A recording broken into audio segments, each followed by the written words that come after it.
Yo, what is up, everybody? Hey, if you guys are getting sound at this point, give us a thumbs up. You guys are here on the chain.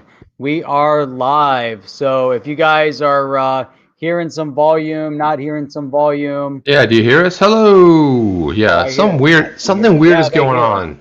All right, yeah, there's something going on with the StreamYard. Not sure if it's coming on from the big storm up in the Northeast right now.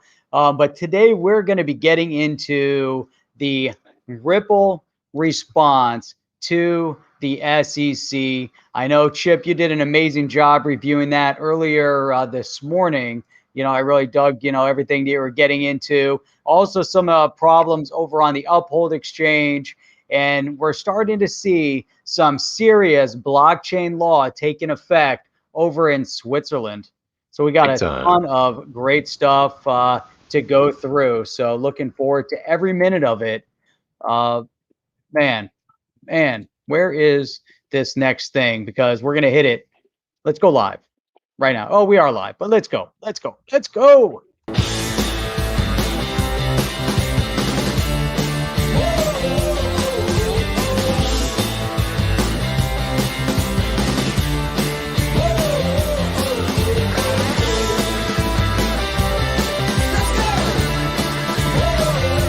Welcome to On the Chain with Jeff and Chip.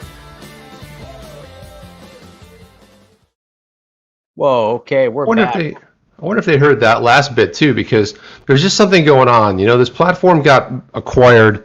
I got to be really happy for the two individuals. The two founders of this are 20 somethings, and they got acquired, I think, for like $300 million, which is just phenomenal. And a bigger company organization, but I think they're making some back end changes. Jeff and I have noticed some irregularities. So just stick with it, guys. Let us know in the chat if something's up or not. But man, there's so much to unpack here, Jeff. It's almost like, where do we start? But I actually know one way we can start.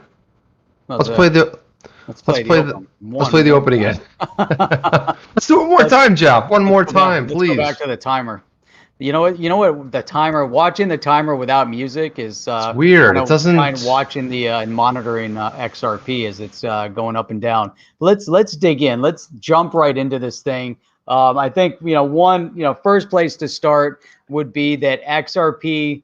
According to this one article here, XRP posted its biggest single day gain in 3 years in a coordinated, this is what they call it, a coordinated buying attack. And that was all, starting updated. They started this article yesterday. They updated it this morning.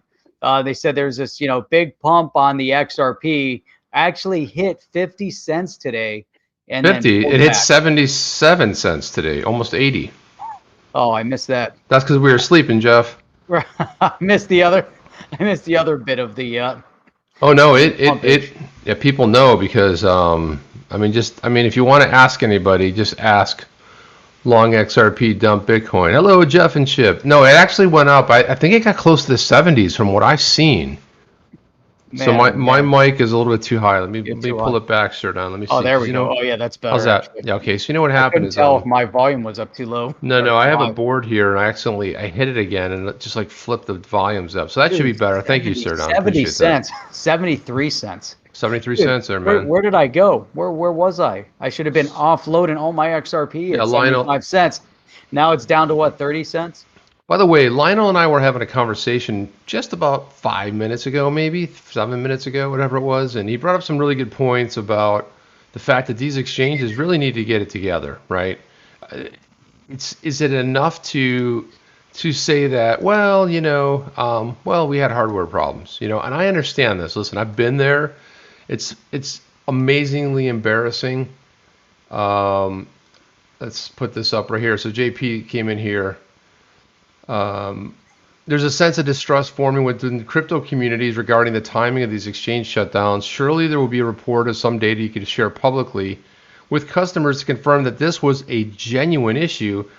And then JP Terriot said, Occam's razor, folks, exchanges go down when activity overwhelms infrastructure. Ours goes down very rarely, certainly far less than our competitors, but when it does, The only sore loser is us. It's an embarrassment. The notion we do it on purpose is ridiculous.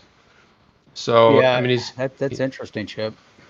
it From is, a, but I mean, it's a tough sell because look, man, it went to 70. Let's just say Lionel, 77 cents. He wants to go ahead and sell it on uphold. Or let's say, Kraken also went down. They're a bank, Jeff. Have you heard that yet? They're a bank. oh yeah, that's right. And they and they apparently went down. So it's like, look at it. What about Alex Yeet? Yeet wants to sell at 72. What about Farouk? He wanted to sell at 74 perhaps. And I'm not saying you guys did. Everything is saying, hey, 75.75. Suppose you wanted to sell there, right? Regurum says, yeah, I wanted this maybe 75. And guess what, Jeff? They couldn't. And so somebody else put up another tweet. By the way, I'm going to read this one just because this is our pal James Malpass here. But do you think, before you get into that, do you think that this is a true technical glitch? I personally do. Powers at play? I think it's a personal technical glitch. I know, look, being a tech guy, you stress test. Lionel comes from the banking industry. All they do is stress test. He brought up a good point. He says, well, NASDAQ never has a problem. It doesn't matter how fast and furious. But don't forget, it's not overwhelmed, and it's a much more mature market. But I will say personally that I believe it's a technical issue just because it was such a coordinated sort of the Wall Street bets, and then you had the XRP community and just pumping it. I mean, the market cap jumped from like $11 billion all the way up to 23 or 24 billion, right? That's and that's just XRP. And there was other stuff that was pumping too. People buying, people wanting to dump. It did overwhelm it. So. Oh, David D, man, we haven't seen David D on for a while, at least in the chat here. But so many conspiracy theories, they're just ridiculous. No suppression, no collusion. But I wanted to point this out. This is just opinions from people in our community. We know we've had James on the show, we've had Lionel on the show. He says, "No, you're not the only loser with this. Check the timestamp when I tweeted your exchange a little over 12 hours ago when I tried to sell my position that's now 2/3 lower. Say what you want to say, but you knew the dump was coming, just like I did. Didn't want to pay the money." Now, I don't know if I necessarily believe that, but the problem is real. And we had Lionel saying, do you carry out stress testing? What's the maximum volume your system can handle? What will you do when crypto goes mainstream? What if the people who could not sell?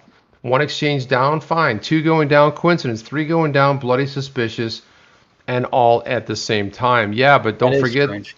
It is strange, but there's a lot of stuff happening.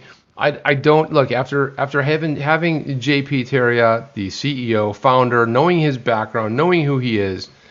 He doesn't strike me as somebody, especially putting out the tweet he put out. He's embarrassed by it, but he wants to be full transparency. Like, look, Occam's razor. It's nothing more. It's not something outlandish or some other thing. It's kind of like exactly what happened, and it's embarrassing, man. It really is. And we didn't even have I mean, what happens when it goes to $3, $4, $7, $10? Are they going to be overwhelmed though? Is it going to be like a split second? And I think that's the overwhelming aspect of it. And if your hardware is not, like you mentioned, as mature, if that's across the board, you have a lot of people coming in at the same time. But I think people are bringing up really, solid points. Kim, I don't believe in coincidences. And, I've said, I don't know how many times I've said that there's no such thing as a coincidence, when it's just so obvious, things happen so obviously, relying on what happens in ODL, or to ODL when it, if it hits. So I think there's definitely, where to go? Alexander over here. It's no coincidence. David D, these exchanges don't want their tech to fail. It's like McDonald's running out of French fries, total disaster. So we can look at all aspects of it, but is it something that is planned, orchestrated by the exchanges, or is there something else going on behind the scenes that's, shutting down the flow of data? I mean, there's something else that's controlling it, an external factor. So from what I studied, I mean, I went through Uphold earlier, right? So I went through their official account. Now, what they did was they went down, they had some infrastructure problems. They said, we should be live. We're testing stuff right now. It came back online for a little bit and it went down again. So either it's a very clever ruse that they're running here, but it's not just them, it's Kraken. I mean, it's not to just say Uphold. But you had 3 major exchanges go down, and people were left holding the bags. Now, what about somebody that got in at 73 cents? They say, "Oh my God, and now it drops way down." Half. That person, you're starting to create victims in the space, and it's like, look, if you're novice, Crypto Eddie put out a tweet saying, "Look, it's people's money; they can spend it the way they want. You want to spend your money at 74 cents, and that's your freedom to do that." And I agree with that concept. Just saying, sometimes people get into this, Jeff. They don't know enough about it, and they're like just following. It's the same people that got into Doge when it was 8 cents. They lost everything. And they were unable to sell because of the whole thing with Robinhood. A lot of them were on Robinhood, so they couldn't get in. Yeah, so I tried logging into Uphold earlier, and I couldn't even log in. I just wanted to get on the app. Then I tried, I could get on when I logged in on the computer, but the app wasn't working. So the app was down. I think there's definitely something else, being orchestrated here on, I don't think something nefarious. I don't know. I mean, it's really, it's crazy to see, but at the same time, regardless, goes down, doesn't go down. Why are people following the FOMO, up to 75 cents? I find that a little bit troubling. We knew that the buy-in was coming, but it's a pump and dump, and so if you look at, even the fact that the Wall Street Bets, it was starting to emphasize the digital asset space. We see what happened a little bit with Doge. They kind of, were moving around within Robinhood, but there's so many people now. What was it yesterday? Someone was saying there's 6 million people that are now on the Wall Street Bets forum on Reddit. 6 million people. You take 1 million of them out there. Nobody's orchestrating which direction they're going in, right, Chip? Yeah. I mean, no, that's true. Now people are just going. The tendency is to follow the herd. And I've seen a number of people say, "Hey, I don't care. I'm not selling anyways." Similar. I wasn't planning on selling XRP today. I wasn't planning on selling anything today. I'm just glad I bailed on Friday, out of Robinhood. I sold whatever I held on Robinhood, and it's now in my bank today. And that's where I'm happy. Check Fiat League. Cole says, check Fiat League. All exchanges across the globe went down at 8:30 a.m. UK and Binance went down. So, yeah, you had a lot going down. By the way, I want to share this. Malpass posted this. He said he'd be going live with JP at 8:45 tonight, right during our program. Come on, man. Come on, man. Respectful conversation. So if you think you have respectful questions you would like to ask, come hang out with us. Respectful questions. Well, I mean, I don't know what that means. I mean, just so you want to get, I mean, you're not sitting there trying to nail somebody, but at least he's willing to go on there and talk to James and wants to figure it out. So again, so James, we'll be on there at 9:00. Wait for us to wrap up. Yeah, we'll wrap up and everybody, and then you guys can. But either that, I'll probably watch it tomorrow morning. So I got to go pick up my daughter. And but anyway, look, I mean, the bottom line is there's so much going on in this space. This is only part of it. I think one of the things I kind of wanted, Jeff, just real quick, because I know we always talk about, like, we talk about some cool stuff and then we don't ever get there just because Robinhood discusses icon of pawn. Yeah, Robinhood discussed with a lot of people. It bummed me out too, because I've been on Robinhood since day one, and it's like, wanted to clear out some positions there, and it was just really difficult to do. And yeah, it was. It's also the way they acted. It's their response. I find it really interesting, just the way that the hedge funds. They looked at the one main hedge fund. He's building a house in Miami for like $44 million. And, I don't really care, about that aspect of, hey, if you're making billions, good for you. That's awesome. But if you're going to take a stance that you're allowed to make the money and you can short and try to put companies out of business by shorting them by 140%, then when you lose because people call your short and go long in mass and they call your short and you have to bail it out, don't come crying on TV and crying on people's shoulders that you lost the money when you were shorting. And it's not just your game. I think that's a big part of it. Chip, what did you want to bring up? Maybe we should jump into the I wanted to response. What do you want to start Unfortunately, I had to restart my computer and I kind of lost some things that I had up here, but I wanted to get into something that I brought up on the other channel, something very interesting. the whole idea, Ripple put out a really nice kind of an overview about what their response was. And again, with the federal lawsuit, you don't need to divulge every strategy you're going to make as far as how you're going to handle it. But you just basically got to just say, hey, let's get through some of this stuff. Now, I'll tell you one of the things that I found really interesting. This one really, again, John Deaton brought this up. You ask 3 different attorneys, and they're going to have 3 different opinions. Like, we all have different opinions. Jeff and I usually don't ever stray too far. We're kind of always usually pretty much lockstep. Once in a while, we have a different opinion about stuff. But, if we disagree about that, but I mean, well, if we disagree on stuff, I usually think really hard, like, man, that's really unusual. I have to really think about what Jeff's saying here. So they talk about the SEC being out of step domestically and globally. And they're basically going on here in this paragraph to basically say that the Department of Justice, better known as the DOJ, and FinCEN determined in 2015 and 2020 that it's a virtual currency. So they're out of lockstep, right? That was one of the things. The SEC is also picking winners and losers. Although it's a very efficient digital asset for global payments, one of the things they're saying here is, how does the SEC explain telling the public that Bitcoin and Ethereum are not securities, and then turn around and allege that the same is true for XRP, right? How do they go on doing that? And SEC distorted facts. I'll share a quote from one of our outside counsel and his evaluation. I want to get your thoughts on this, Jeff. I think summarizes the situation well. The SEC's case is unprecedented, ill-conceived. The SEC has ignored XRP's clear status as a virtual currency, contradicting not only findings of other U.S. regulatory agencies, but also international regulatory regimes. Over the last 8 years, XRP market, independent of Ripple's activities, has grown to a massive scale, trading on over 200 exchanges worldwide. Now, I don't know if they all went down, Jeff, but the SEC is now stretching the concept of an investment contract beyond its breaking point. We look forward to presenting our case in court. And this was said by Andrew Searsney, who's with DeVois and Plimpton. He's one of the lead counsel. What do you think about what they're talking about here as far as the SEC? Yeah, so I like that first statement right off the bat. The SEC's case is unprecedented and ill-conceived, from multiple angles, but they're coming straight out that said that it's ignored XRP's clear status as a virtual currency.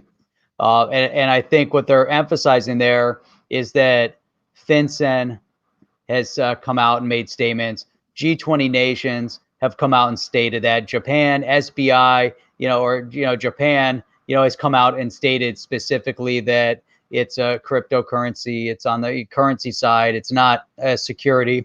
SBI and the head of SBI, is very outspoken and addressing how Japan has ruled on it.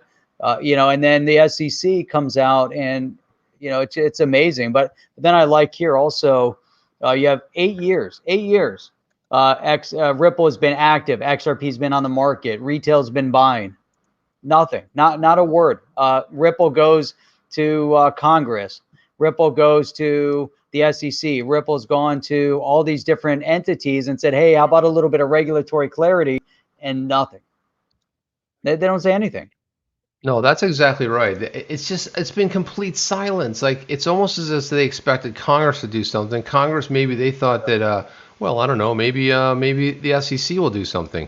But look at this. This is something where this right here is very telling of the strategy. It says what's particularly interesting here, at one point, the SEC claimed that Ether might have been born a security, but eventually evolved into a non-security, offering no guidance or framework for the determination.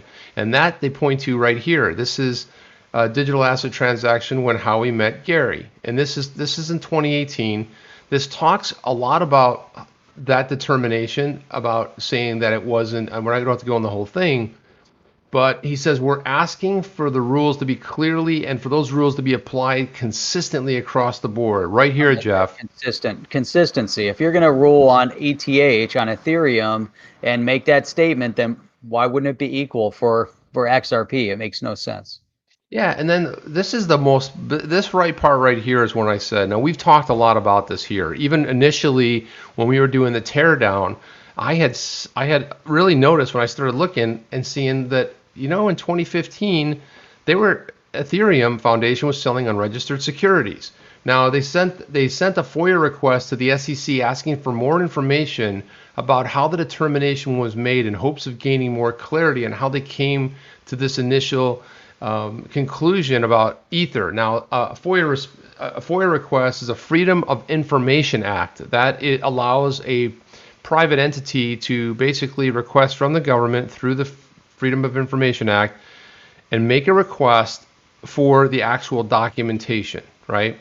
And this is telling because they want to go through, and again, I actually have the FOIA request. In that request, they outlay the whole thing, talking about how they did sell an unregistered security, how it looked really like an ICO. They didn't call it an ICO, but they sold it to investors in July and August, and they sold it at a discounted rate. Is any of this sounding familiar, Jeff? They sold it at a discounted rate, and guess what? It wasn't even usable as a token. So it sounds and looks and smells an awful like an ICO, even though it wasn't called an ICO, initial coin offering. But boy, oh boy, does it sound very familiar. I want to put red. Well, look at this at the top, picking winners and losers. I mean, that the SEC is picking winners and losers.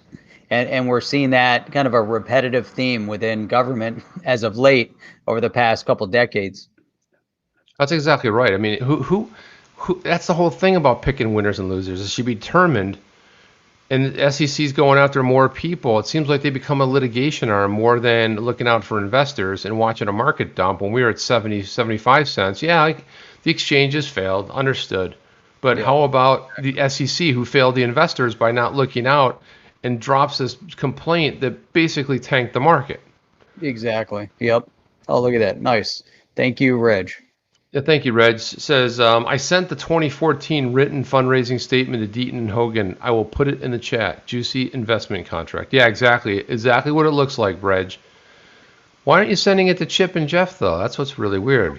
Send it to us. Send it straight to Deaton. Send it right to Deaton, man. Right to Deaton and Hogan. Deaton's your man, by the way. It's just that's Chip's advice right to you right there. Deaton's the man. That's all I'm going to say. I'm not going to say anything more about it, Jeff. That's right. How about this right here? Oh, there you go. Did anyone at the SEC own Bitcoin and Ethereum? How about that? Well, where's Jay Clayton headed? There's a lot of talk that he might be going to one of the big investment banks, Jeff. That's maybe like a JP Morgan or a Goldman Sachs. Interesting, right? Sounds to me like they could have been holding big bags themselves. You know what I mean? Let's do a Freedom of Information Act request there, because what if? And this is just a what if. Let's put our tinfoil hats on for a moment here.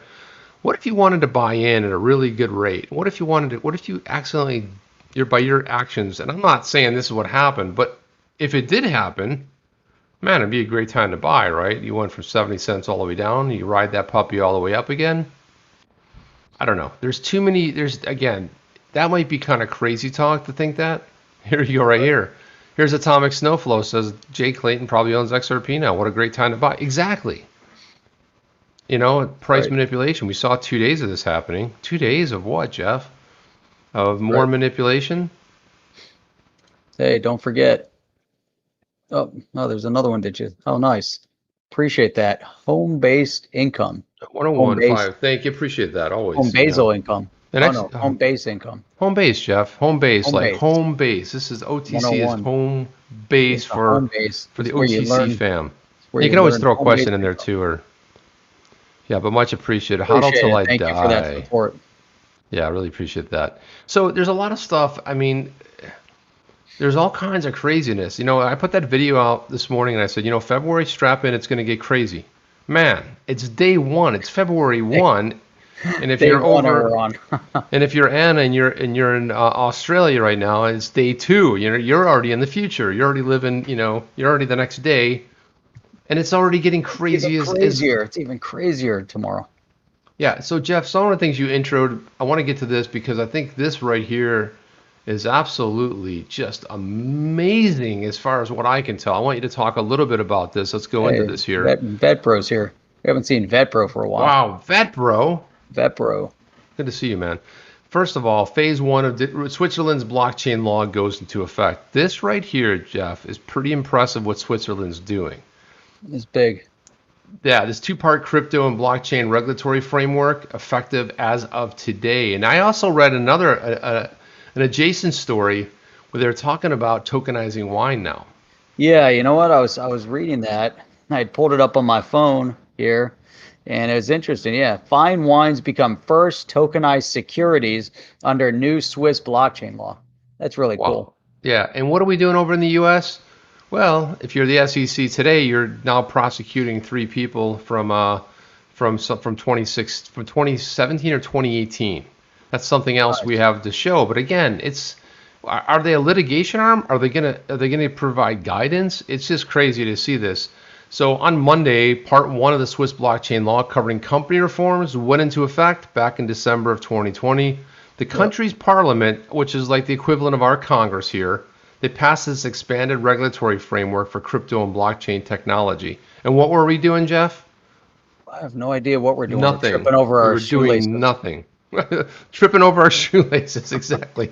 The implementation of this new regulatory paradigm helps improve Switzerland's burgeoning crypto and blockchain scene. What does that mean? Tear down that one statement. What's happening over in Switzerland? Switzerland's awesome. Switzerland's awesome, and Switzerland's going to start attracting people. Come on in. Yep. We want you to set up here. Why? Because we've got amazingly defined regulatory framework. We're moving forward. We have a parliament that's passing stuff that's going into effect in a 2-part, sort of a rollout. The board, Hans Kuhn, a board member at Digital Bank at SEBA, said the blockchain law establishes Switzerland's place in the emerging economy, and that's what it's about. Switzerland making a move to become the place to set up shop, to drive innovation. And what are we doing here? Driving innovation, right? Look at Jeremy Allaire. He smelled the writing on the wall right away. With Circle, he's like, see you later, we're out. Don't let the door hit you on the ass. He was gone. He's like, no clarity. I can't operate a business like this. I can't be telling my investors that it's going to be okay when I just don't know, right? Yeah. So hey, let's check this out. Another one from Reg. Not only did the SEC give ETH no action, hundreds of ICOs were launched on the ETH platform. He put the doc in the chat. Wow, that is a very, very strong point there, Reg. You're absolutely right. Hundreds of ICOs. Remember that? EC20s were like going mad. Man. It was like, remember the airdrops? They were doing crazy airdrops. Remember? There was one app that I was in, and maybe Anna remembers this app, but everyone was jumping in there, and you were getting some new ERC20 coin dropped, and they did have somewhat of a value, so there was a lot of weird implication. Yeah, that's a really strong point there. Here's another one. So look at this. Crypto broker AG announced that it secured a license from the Swiss Financial Markets Supervisory Authority, FINMA. With the license, the brokerage firm that cleared over 1 billion in trades last year can now offer tokenized securities to its clients. Look at the timing. Look how fast everything's moving when you have clarity. Oh yeah, and they're on it. I mean, this is Switzerland has been on it for a while. Oh, I like that. Look at that at the bottom there. Switzerland now joins Liechtenstein as one of the few countries to pass full spectrum crypto and blockchain regulations that account for all major facets of the industry. Man, I mean, there you go. I mean, those guys understand banking. They understand, what it's going to take to move things forward, but they also understand value when they see it. So they're not going to sit back and not provide that kind of advancement. I want to give a quick shout out to Spanish Fly. Spanish Fly's on here. Hey, what's going on, Spanish Fly? Good to see you. So another OG in the space, from early days. Great to see everybody popping up. There's a lot of people but this is, look, Liechtenstein knew the same thing, right? Yep. So there's some conversation back here. Quick buck instead of long-term financial security. I plan on living off XRP and XLM and Algo. That's from Homebase. And then there was a comment up here real quick from David D that I thought was, WTF was a community trying to prove, what was the community trying to prove by manipulating the price with a pump to begin with? What was the purpose? Did they think it would remain at the overbought price? And that's a great point. That's the one thing we had talked about that the other day.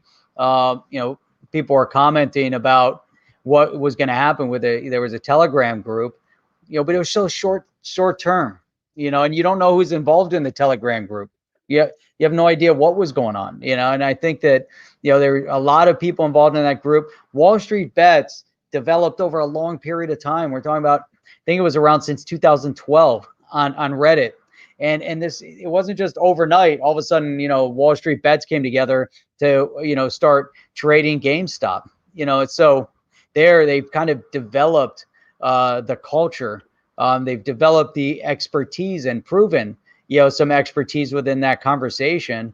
This Telegram thing was just an overnight kind of thing. And yeah, I agree with David D. What were people trying to prove, by trying to pump it? What was the end result? I think part of it was that they could, again, this is very different.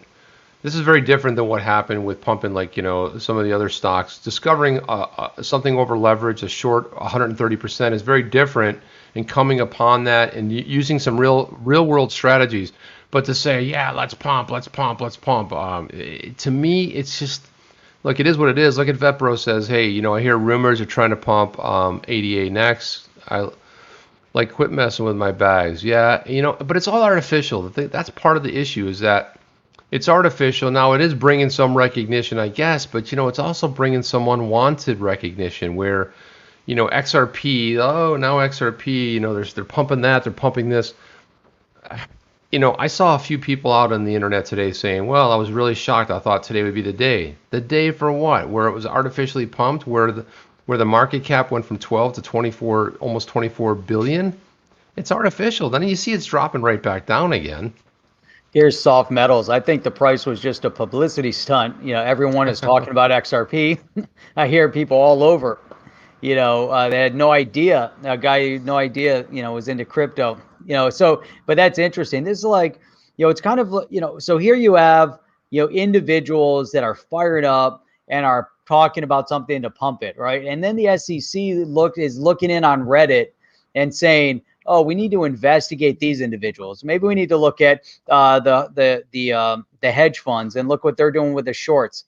But yet, Jim Cramer, CNBC, MSNBC, or I don't know if MSNBC, what are all the financial, CNBC is one of the bigger ones, all the financial shows. What do they do all day long?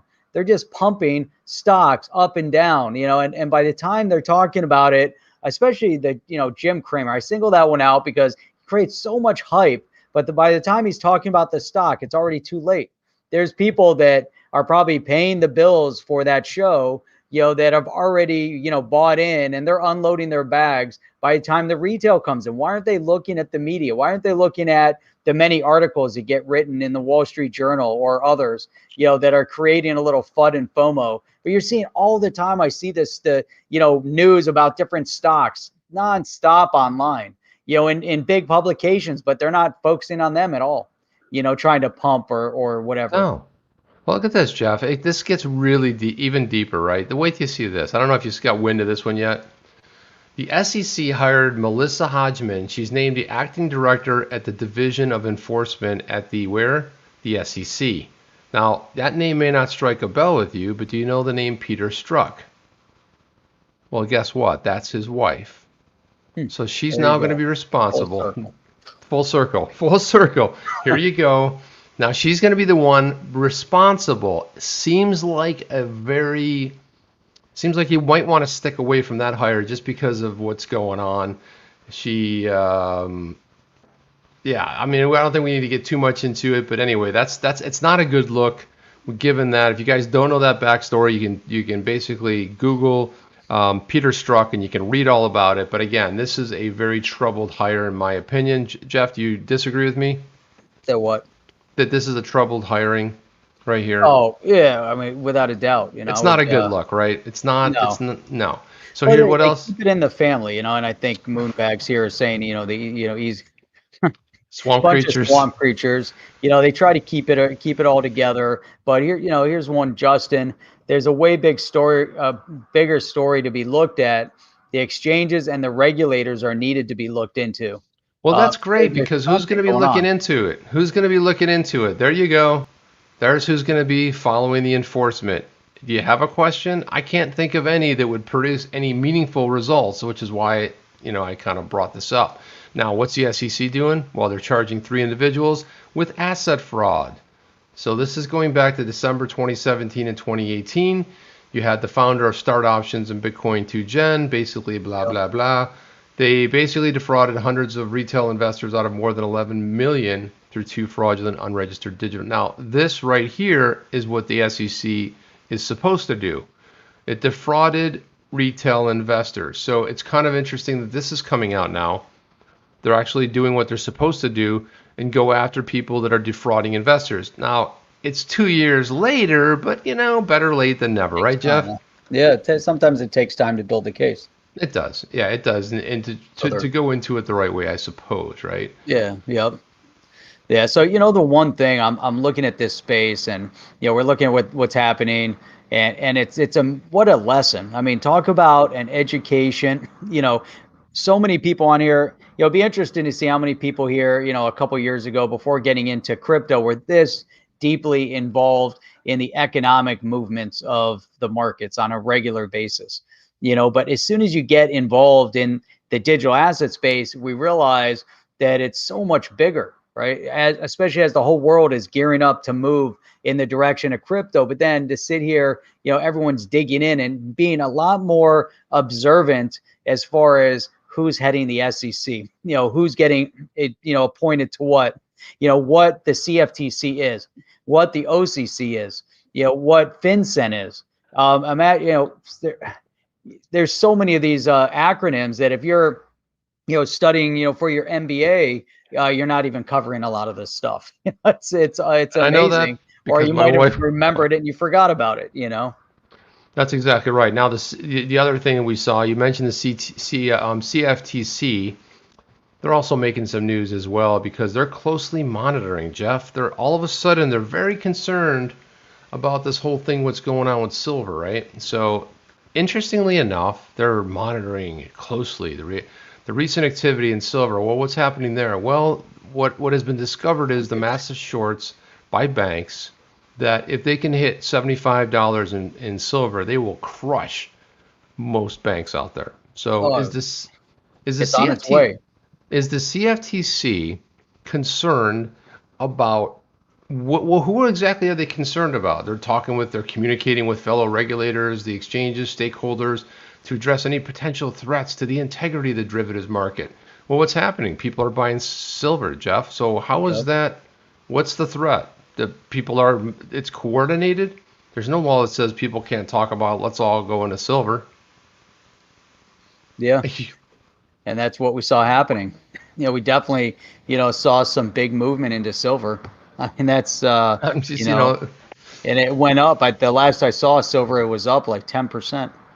I don't know where it ended. Let me see. Let's see. I'll look it up here. Silver. I think it started like $27 earlier today. It was up. I think it was up to like 34, 35. It says it reached a 5-month high. So it definitely went up higher. Maybe it started at 29. I can't remember exactly. I hate when you have to try to look at silver on these.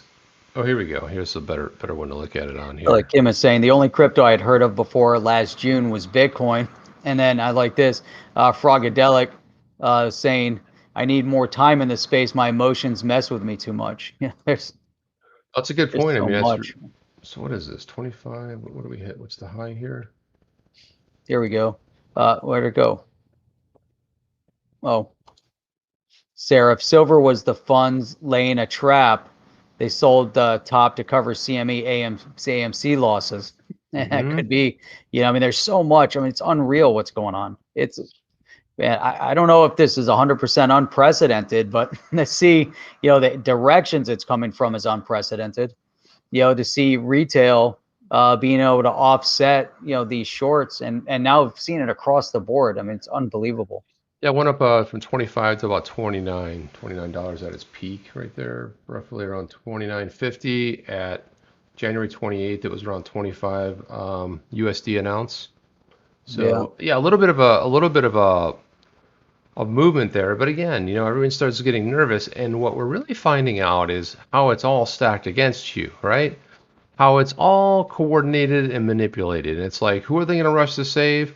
We're going to rush to save the retail investor. No, Jeff. No, not the retail investor. Do they care whether you could sell or not? Apparently not. Yeah. How about Justin here saying media says Wall Street Bets is short squeezing silver, but they're not. There's no That's short to squeeze. well, how can you squeeze it? Well, but the banks are, yeah, there really isn't a, yeah, but there are Can you people short betting on silver?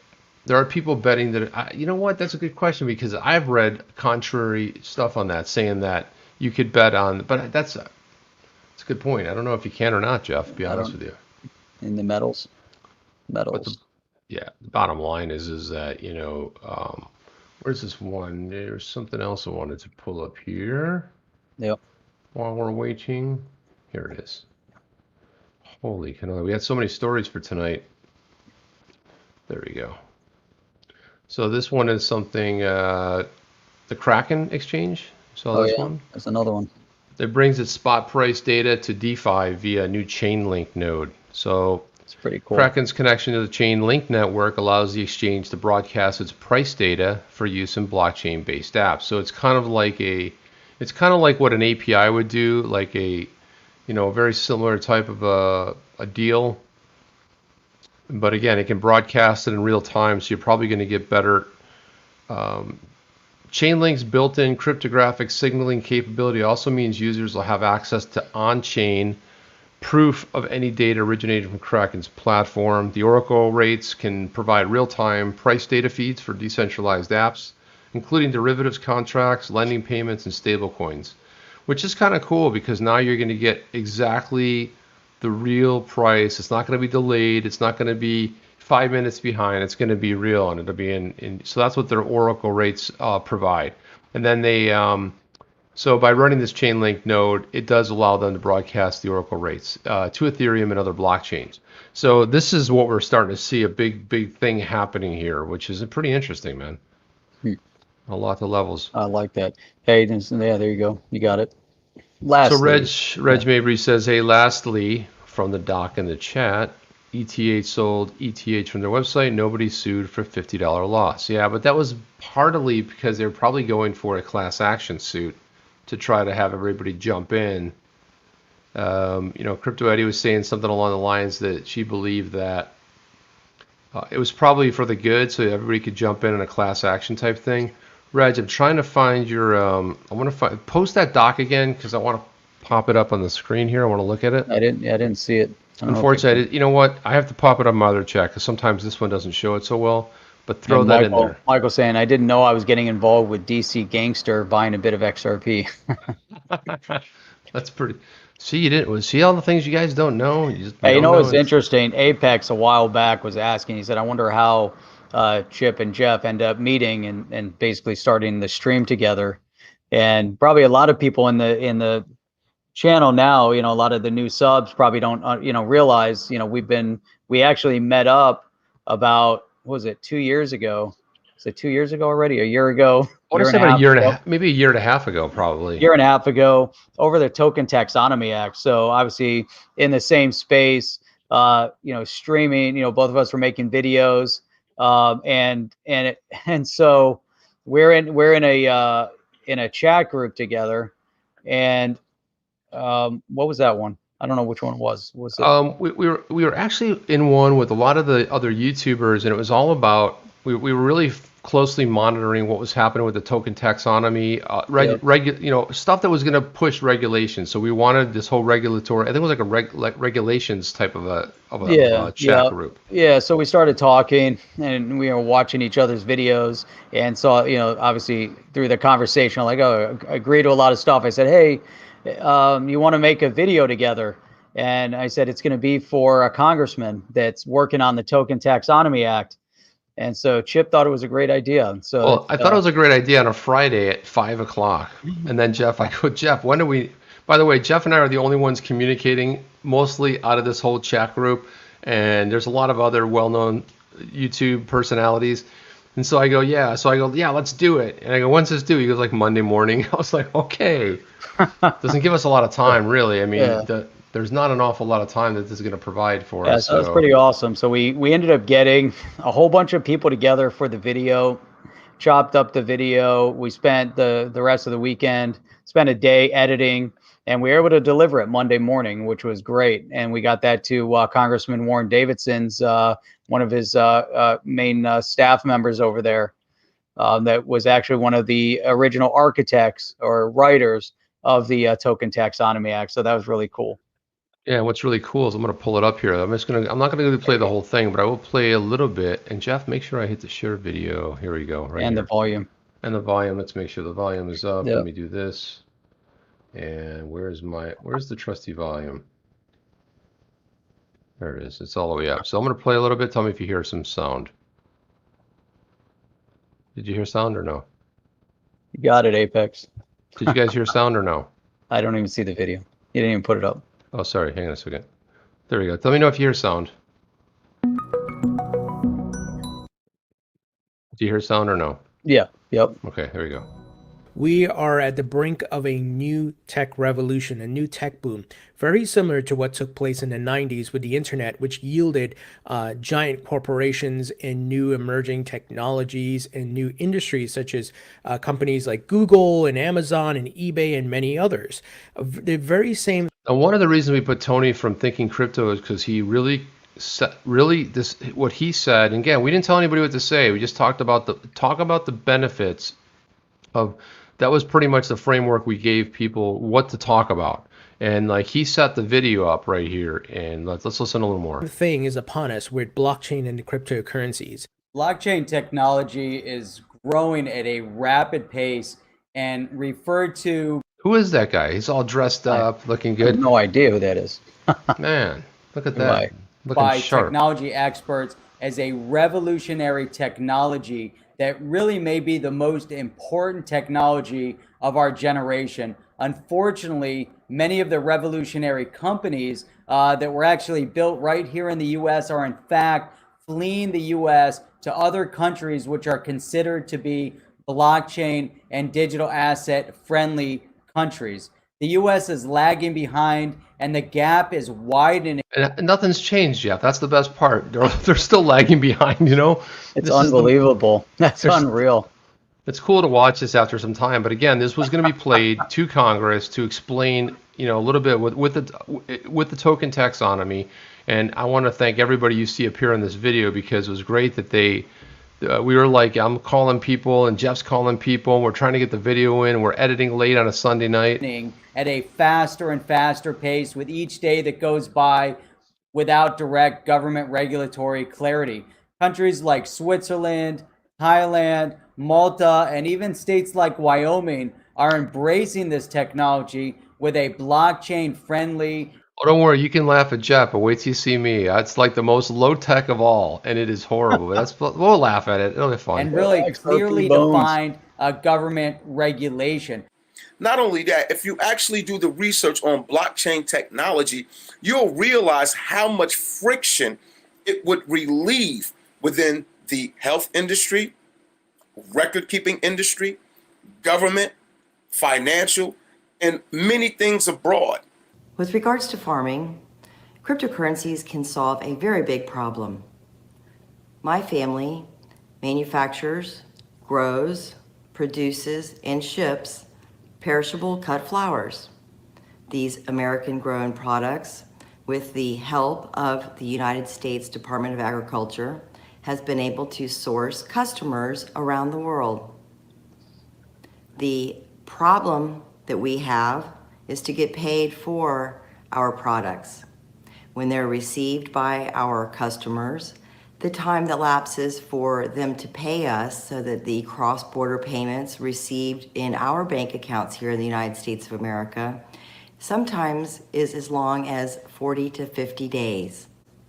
So we wanted to please ask assistance from the legislative branch to foster regulation that will protect. I mean, here's a real use case. Somebody that's, has a real company that's struggling to be able to pay people, move money. The same thing we've heard over and over again, and actually requesting from the legislative branch to do something about it.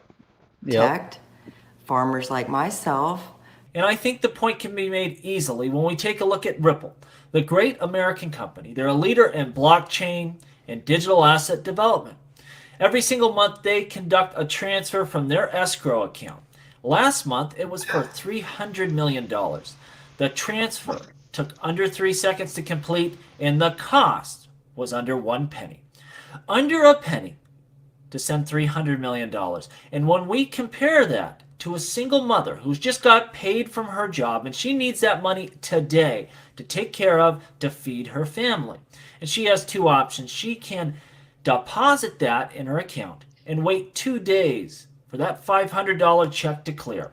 Or she can take it to a check cashing place and pay a 5% fee or $25 to get the money she desperately needs. Government regulatory clarity is really, it's important in order to protect the consumers that are investing in digital assets as much as it is necessary to provide an economic environment that allows blockchain companies to flourish. Imagine that there are people all over the world and in the United States that do not possess a bank account.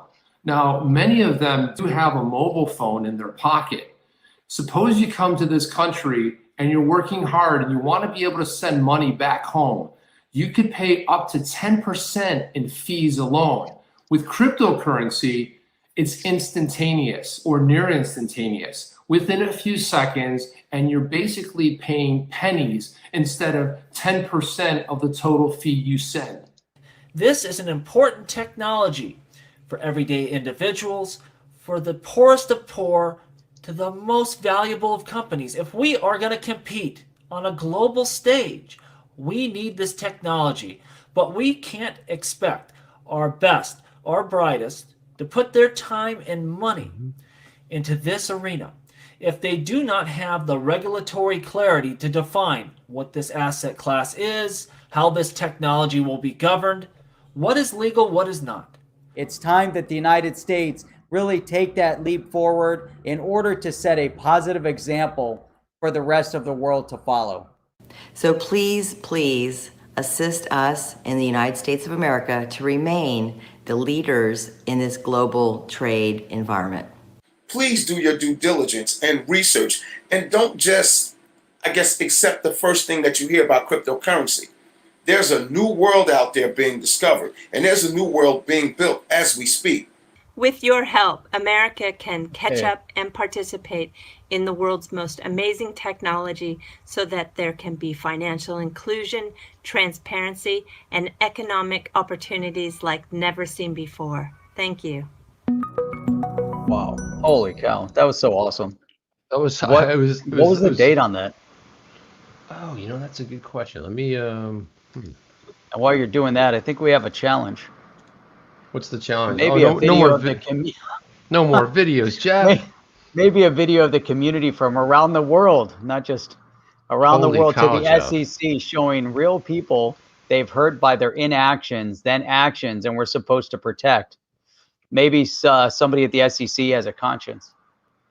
How about that? It's not a bad idea, but I want to see who gets closest to the date. Okay, we kind of gave you sort of a time frame, and now just everybody take a guess. I will tell you that it wasn't in 2020 nor 2021. Go ahead, drop some dates in there, people. I want to see who gets the closest.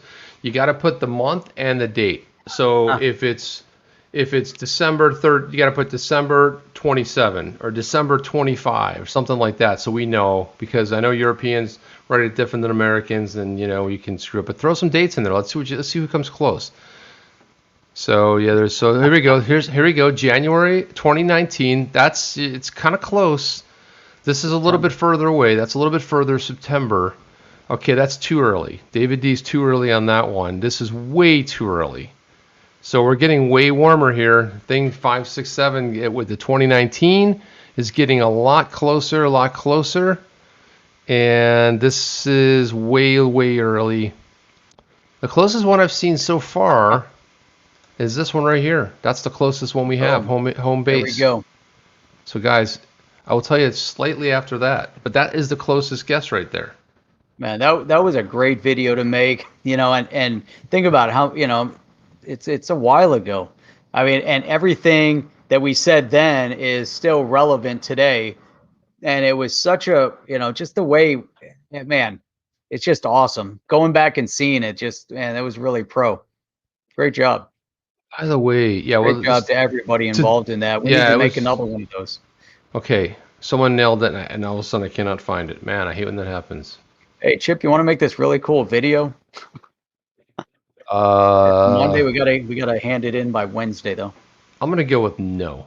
I gotta hand it in.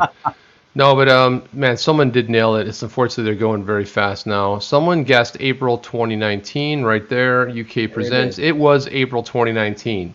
What day was it, people? Yeah, that's getting a little too crazy. Can you believe that? Now, Jeff, that's coming up almost on 2 years. Man, that's awesome. That's amazing. That's really unbelievable. That's after the fact, but it's you guys are very close, man. It's right there. It is. I will drop the date in there, but guys, thank you for playing along. That was a lot of fun. That was fun to play. 15th is close too, but it's earlier than that. Guys, a few little. Let's see if somebody nails it here. It's built before the 15th. April 2nd. April 2nd, our year of the Lord. That's too early, but you guys are so close. You're so close, Apex. By the way, it was cool meeting Apex. Actually, yesterday we held our first virtual get together, and it was a lot of fun. It was awesome. Yeah, we had a bunch of people showed up. I know there were a lot of people registered for it. Ding, ding, ding, ding. We missed yesterday, April 6th. But we had an amazing time yesterday in the first virtual blockchain meetup. We're going to schedule another one coming up here pretty soon. So stay tuned, and we'll look forward to getting that one together. Want to say, just give a shout out to everybody here. I want to thank those that were supporting today, but thank everybody that's here. Because of you guys, it makes it possible for us to continue doing what we're doing, because without viewers, then we're just hanging out and talking to ourselves, which we'll probably have the same conversation regardless. But thank all of you guys for spending your evening with us. If you're brand new to the channel, make sure you hit the subscribe button down below, hit the bell notifier. Every time you sub, it helps. Every time you give a thumbs up, it helps. Every time you comment on the video, it helps. And every time you share the video with others, that also helps too.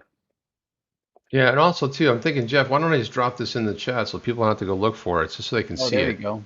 Here's the video. Message from the community. Yeah. There it is. Yep, and we'll be back again tomorrow evening at 8 p.m. Doing it all over again, guys. Standard time. Bring your OTC energy, OTC family, and let's do it. Let's get it on the chain, and let's rock it. See you on the next one. See ya. Let's go. Are you down with OTC? Please like, subscribe, and click the bell to be notified when the next video drops.